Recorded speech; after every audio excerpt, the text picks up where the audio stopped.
Mayong aga, mayong hapon, mayong gabi sa tanan, mga kasimanwa. Ari meron ko nga gusto i-share subong, no? Parte sa mga problema sa utang, sa kwarta, no? Nga ang balor ay hindi lagpas sa 1 ka milyon, no? So, kadamuan balaan na ina nga niara kita subong nga small claims action, small claims court, no? So balaan sang kadamuan na subong nga pwede ka makapanukot nga way ka man sang abogado, no? Kadto ka sa korte, sa municipal trial court, no? MTC, then kukuha ka lang sang small claims form, dira, no? Fill out mo lang. And then pwede ka na mag-file para makapanukot ka sang utang nga na, no? Ang pamangkot, hindi ba siya ay applicable sa tanan nga utang nga bagay, no? Ang sabat, hindi. Baka mag-isip ka mo nga basta parte na sa mga utanganay, rimalaso, atraso, parte sa kwarta, nga hindi taas sa 1 million, pwede ka mag-small claims. Hindi. Nga aman, hindi tanan. No? Balan nyo, ini siya nga laye, mayroon siya nga qualification. Sano o kasano ini siya applicable. So, una, dapat nyo tanawon kung ano ang ugat sang mga utang nga ina. Ano? So ining small claims action nga ini, applicable lang ini sa contract sang parenta, contract of lease, contract of loan, utang, pagpapautang, contract of services, no? Halimbawa, kontrata nga may nag-haul sang mga palay, no? So serbisyo na siya, so pwede ni siya, no? Contract of sale of personal property.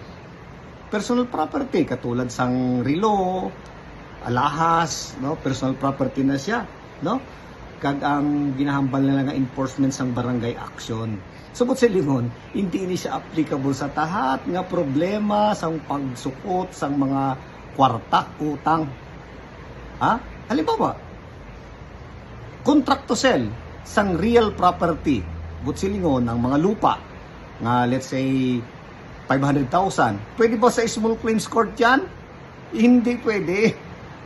Hindi pwede na. Okay? Isa pa, ang pamangkot. Din mo na siya i-file. Din mo na siya i-file. Nakabutang naman sa layi nga ina. Una, no? Ang venue sini, no? Ay nakabutang man sa layi nga the regular rules and venue shall apply. Ano po silingon sina? But silingon, pwede siya i-file kung sa diin ang nagkaso nag-i-start, or hambal diri kung diin naman ang gingkasuhan nag-i-start at the option of the plaintiff. But silingon, depende sa nagkaso kung din niya gusto ini siya i-file. But silingon, halimbawa, ang nangutang nag-i-start sa Sorala, no, ang inutangan taga Norala, din i-file sang magkaso. But sunod sa rules, depende sa iya, no? Kung gusto niya i-file doon sa Sorala, pwede. Kung gusto niya hindi maglayo, sa Norala niya i-file, pwede. Okay? Amo na siya nakabutada sa layi. Ngayon, may isa pa, no? May specify dyan sa rules on small claims, no? Nakabutang, basahon ko However, if the plaintiff is engaged in the business of lending, no, yung mga pampautang, no, 5-6 muna, no, or where the defendant resides or is holding business. So klaro, it shall be filed daw sa court, no? Nga ina kung sa din ina siya nga munisipyo or syudad. Kung sa diin si defendant ang umutang nag-i-star or is holding business. So malinaw 'yon. So syempre depende naman ngayon kung damo yung mga umutang. Ay mo ba mga tropa sila, no? So nakabutang dire, no?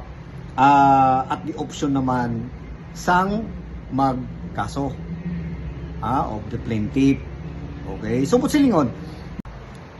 So in short, so una tandaan ninyo, ining small claims action or small claims court nga ina, hindi tanan nga utang balor hindi lagpas sa 1 million pwede. Depende. So normally ini siya sa mga mga lending okay na siya. But kung halimbawa problema sa mga kwarta nga daw abi ninyo utang man na siya, no? But ang involved gali ay contract to sell ng real property, valor 900, 500, 1,000, hindi na pwede di. Hindi isa pwede. So depende, no, sa tanawon ninyo. Pangadua, tanawon mo din kung saan nyo siya i-file. So depende sa plaintiff sa magsampas ang kaso kung gusto niya, hindi niya gusto i-file, di ba? However, take note din itong na-mention ko kanina. Kung halimbawa, inang si plaintiff is engaged in business of lending, no? Karon mayroon siya nga branch dira sa lugar ni defendant, no? So nakabutang shall be filed, no, doon sa lugar ni defendant, na kung saan si defendant nag-i-star. So, sa mo ni siya, mas maayo nga magkonsulta ka mo sa mga abogado bago ka mo mag-file, no? Magpa-assist muna ka mo, magpa-advise, no, sa mga abogado bago ka mo mag-file, no? Although ang purpose ni para mapadali ang pagsukot sa mga utang, no? Pagsulba sa mga problema sa mga utang below 1 million, no? So kamo na nga hindi man siya pwede na nga ang mga magkaso ang kinasuhan magdala sang abogado, except kung abogado mismo ang involved, no?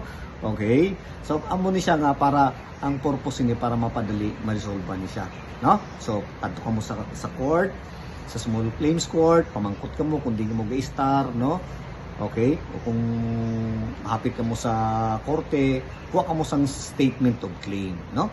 Ayan, susulatan nyo ng statement of claim, no? Nakaprint na siya ida. Tapos may ara siya da nga mga instruction, no? Kag may ara nga i-part nga inyong inotaryo. Okay? Sundan nyo lang. Saka mo magbalik dito sa court, bayad ka mo. Okay? Na the rest, sundan nyo lang kung anong instruction sang mga arada sa korte, no? So mo lang ina. Madamo nga salamat, halong tanan, ha?